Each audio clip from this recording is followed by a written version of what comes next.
दिन में जाइएगा तो आपका रोवां सिहर जाएगा। डर, देखिए एक बात, अगर कोई बोलता है, कोई इंसान दुनिया में कि डर नहीं लगता है तो झूठ बोलता है। डर हर किसी को लगता है। डर हमारी पूरी टीम को लगा था। रोवे खड़े हो गए तो उस दृश्य को देखकर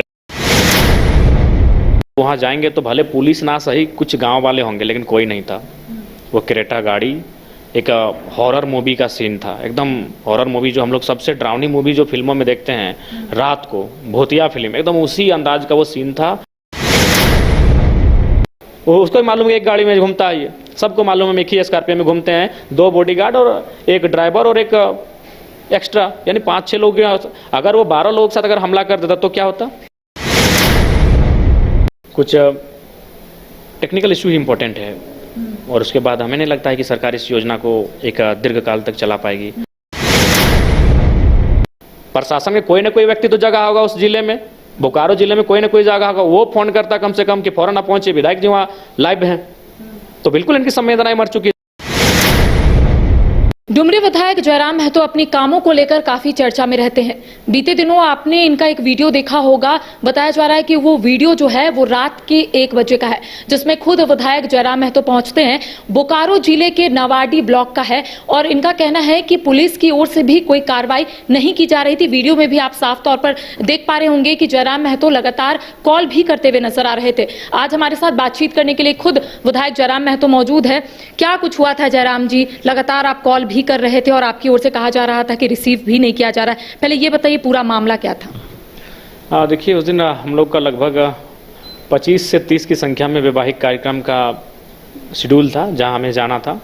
12-13 अटेंड किए थे, और जरीडी का ब्लॉक था। उस समय एक वैवाहिक कार्यक्रम में हम सम्मिलित होने के लिए गए थे।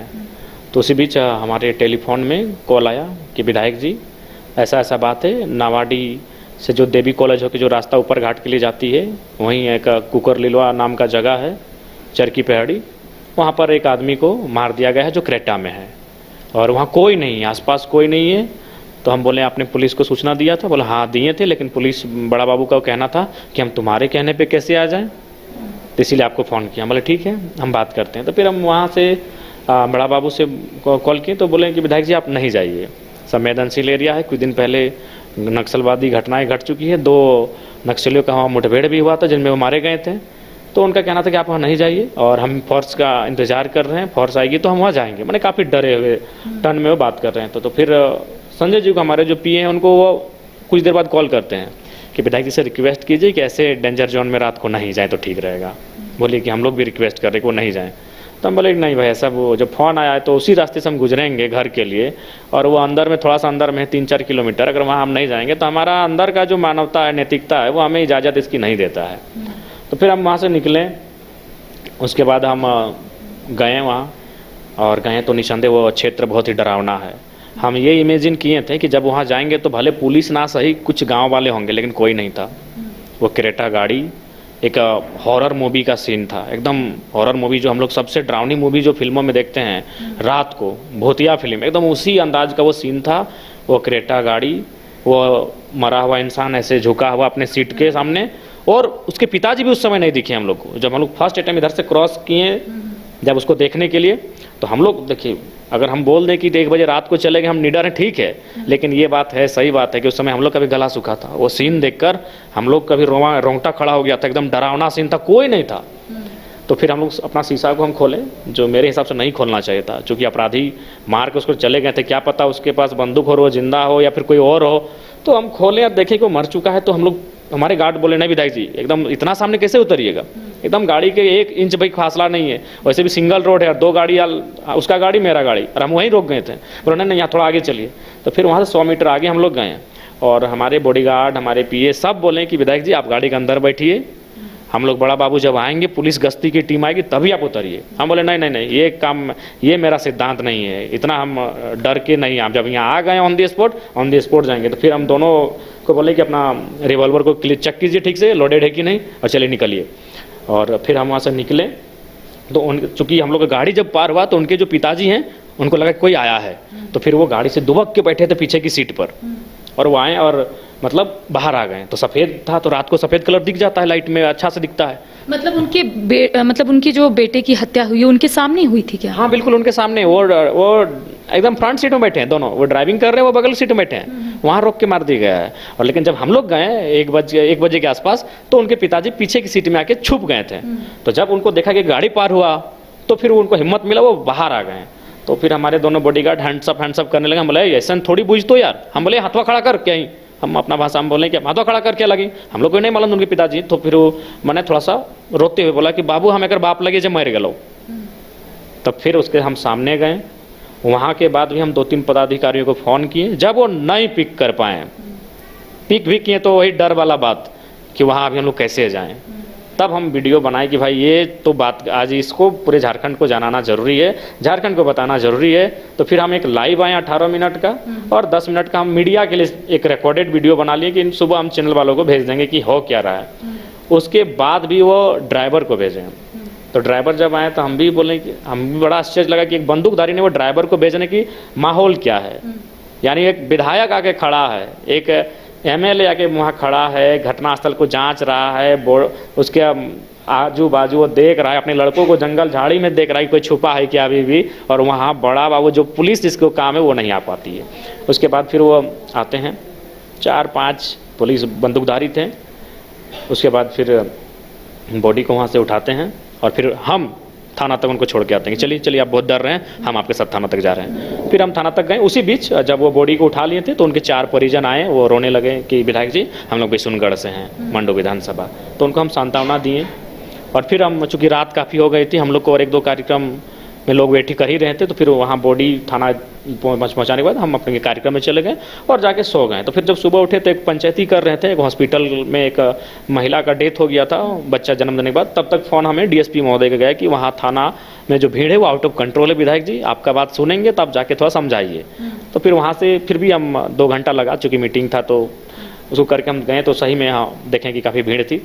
और जब हम गए तो हम भी थोड़ा सा बड़ा बाबू को जो रात को उन्होंने किया था उसका हमने क्लास उनको फटकार लगाई कि ये प्रोटोकॉल नहीं है। प्रोटोकॉल होता है कि जब विधायक एक संवेदनशील क्षेत्र में जा रहा है तो आपको पेट्रोलिंग देना अनिवार्य होता है। हो सके तो आप एकदम मुस्तैद रहिए, बड़ा बाबू खुद रहिए, लेकिन आपको पेट्रोलिंग स्काउट देना अनिवार्य था, जो कि आपने नहीं किया, अपने नियमों का उल्लंघन किया है।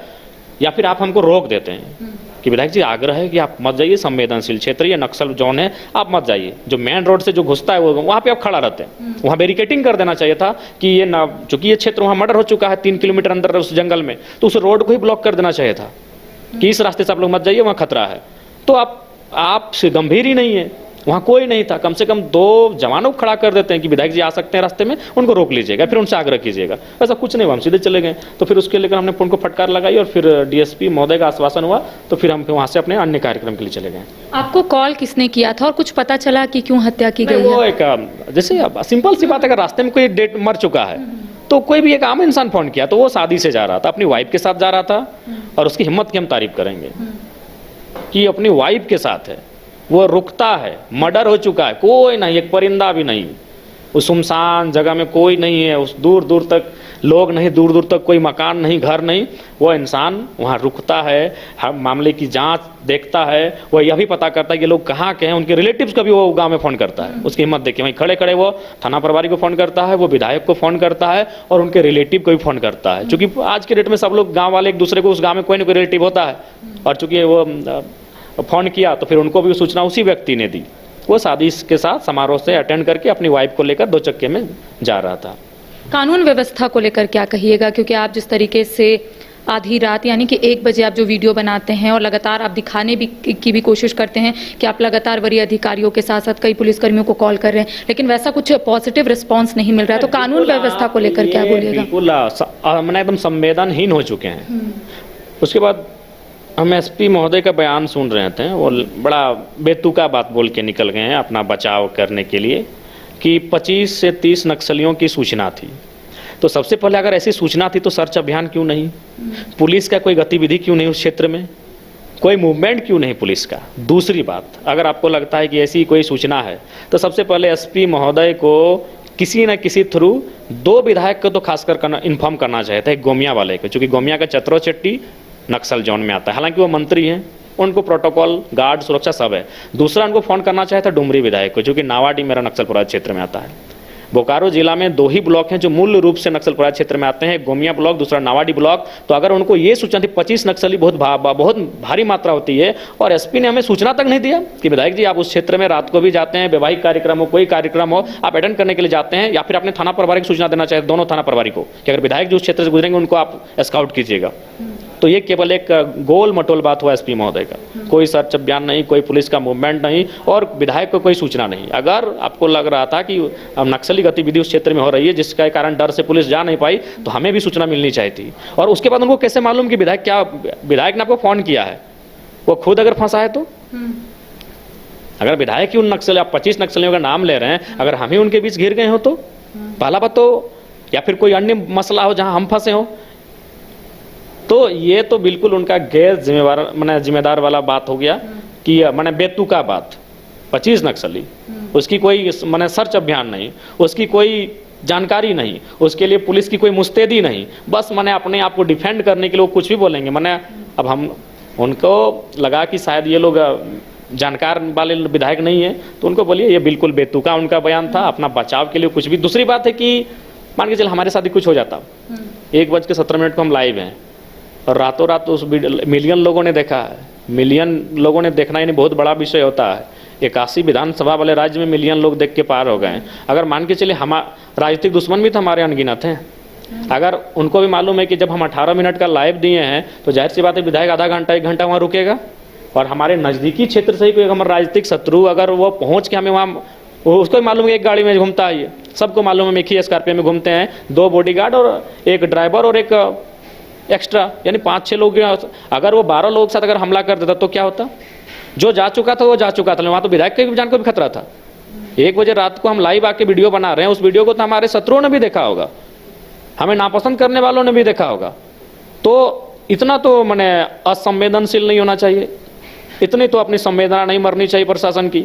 जब एक विधायक लाइव है, और ऐसा नहीं कि प्रशासन के किसी व्यक्ति ने नहीं देखा होगा, सवाल ही नहीं है, प्रशासन के कोई ना कोई व्यक्ति तो जगह होगा उस जिले में, बोकारो जिले में कोई ना कोई जगह होगा, वो फोन करता कम से कम कि फौरन आप पहुंचे, विधायक जी वहाँ लाइव हैं।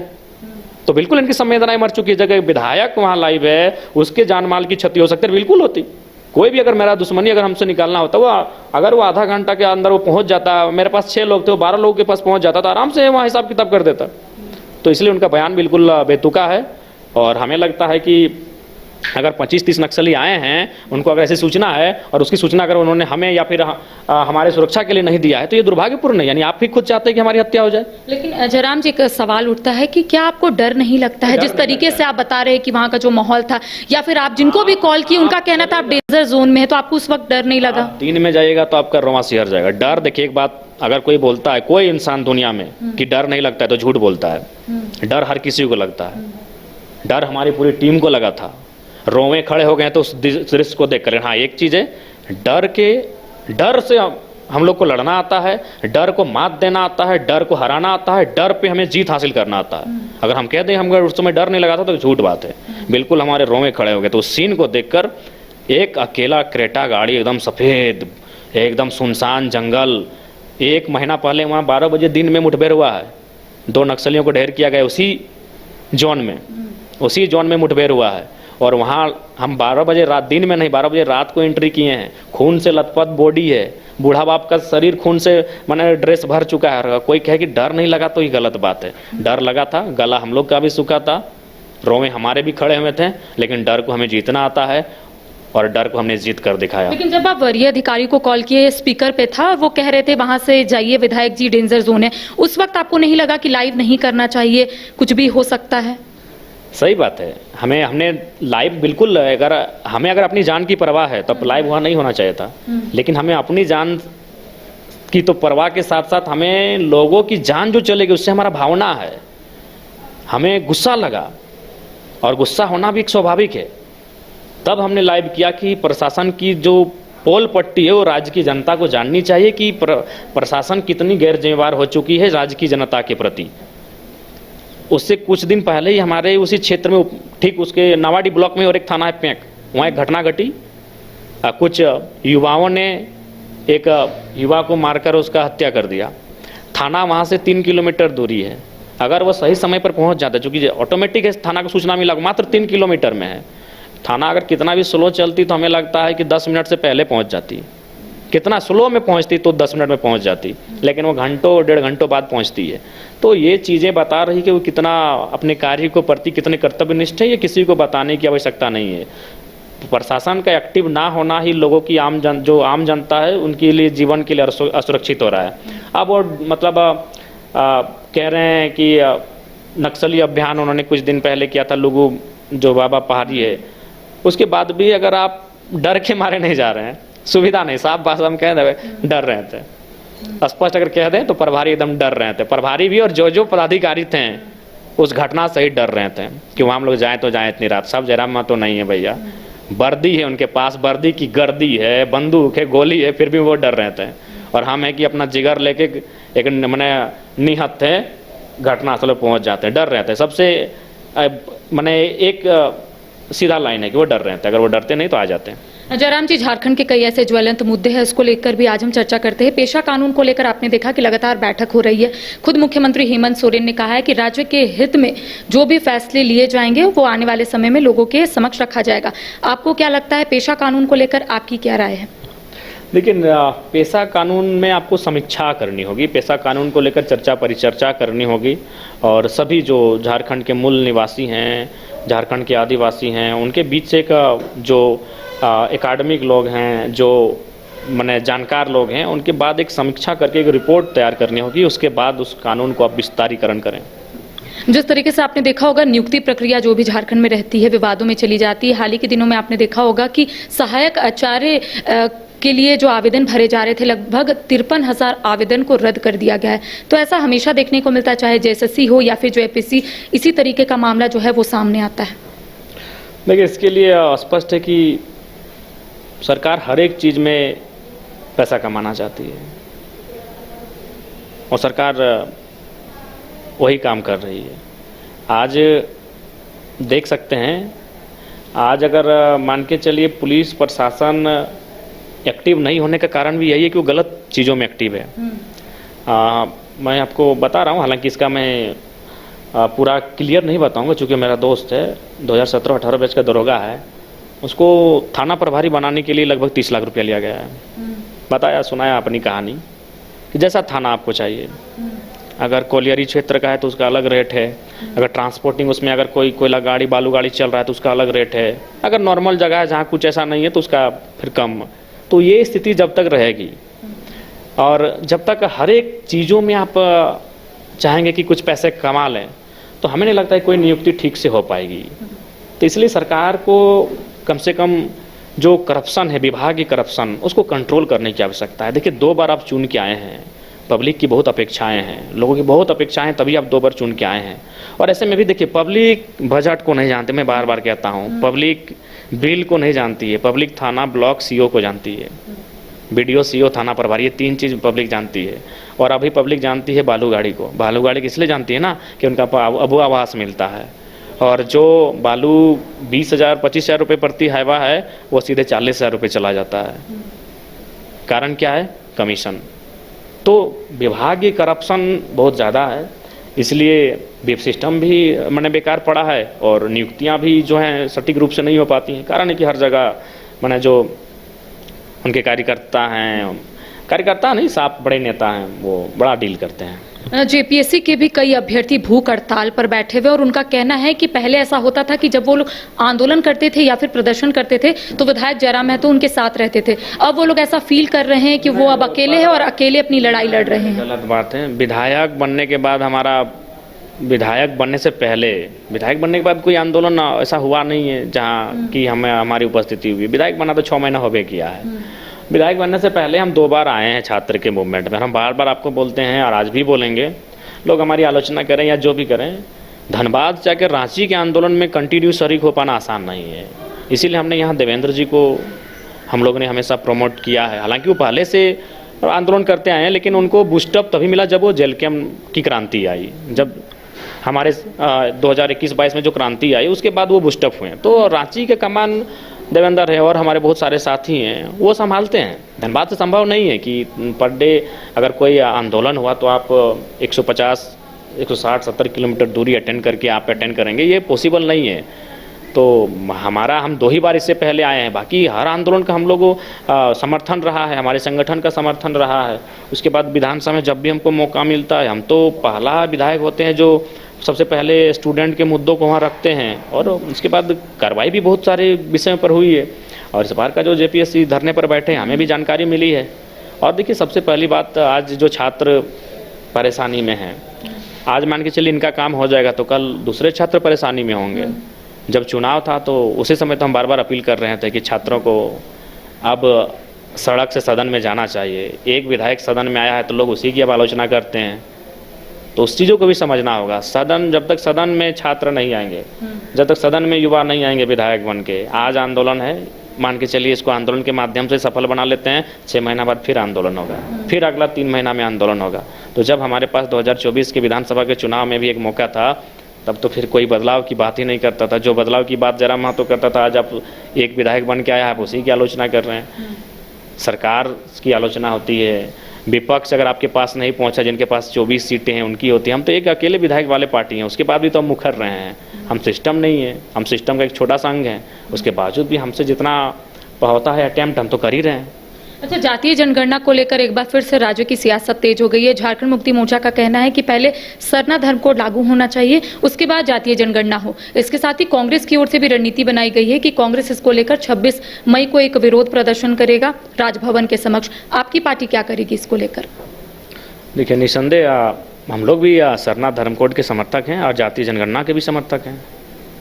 निसंदेह जातीय जनगणना भी होनी चाहिए और सरना धर्म कोड का कॉलम भी हो, और इस मांग को भी सरकार पूरा करे।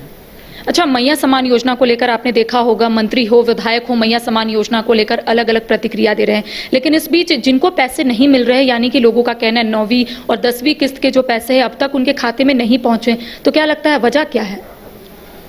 देखिए, वजह टेक्निकल इशू हो सकता है कुछ, या फिर कुछ टेक्निकल इशू ही इम्पोर्टेंट है, और उसके बाद हमें नहीं लगता है कि सरकार इस योजना को एक दीर्घकाल तक चला पाएगी।